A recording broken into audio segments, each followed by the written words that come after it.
पिछले सेशन में आप लोगों को बताया था कि दुनिया में सबसे पहला जलवायु का वर्गीकरण डी कैंडोले ने दिया था। लेकिन सबसे ज्यादा जो जलवायु का वर्गीकरण फेमस है वो है वाल्दमीर कोपेन का, जिन्होंने 1884 में दिया था। ये नाम से ही पता लग रहा है कि ये एक रशियन साइंटिस्ट है। और इनका जो वर्गीकरण था वो मीन मंथली टेम्परेचर यानी औसत मासिक तापमान तथा परसिपिटेशन यानी वर्षण पर आधारित है।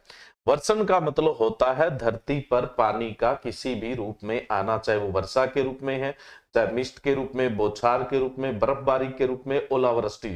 तो ये किस पर आधारित था? औसत मासिक तापमान और वर्षण पर आधारित था।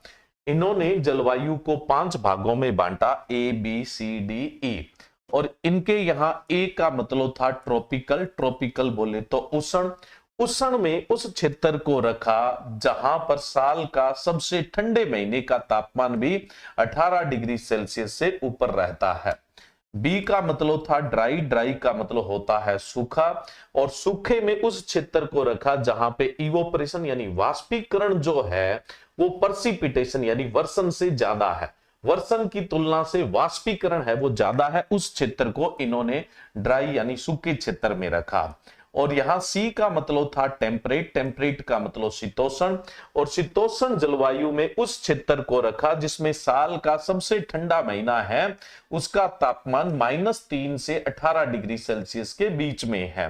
फिर इन्होंने डी का मतलब इन्होंने कॉन्टिनेंटल बताया। कॉन्टिनेंटल का मतलब होता है महाद्वीपीय, जिसे आप सब ट्रॉपिकल भी बोल सकते हो। और इसमें उस क्षेत्र को इन्होंने रखा जिसमें साल का सबसे ठंडे महीने का तापमान -3 से नीचे चला जाता हो और गर्म महीने का, साल के सबसे गर्म महीने का तापमान है वो 10 डिग्री सेल्सियस से ऊपर चला जाता हो। उस क्षेत्र को इन्होंने कॉन्टिनेंटल यानी महाद्वीपीय जलवायु के अंदर रखा, जिसे आप उपोष्ण भी बोल सकते हैं।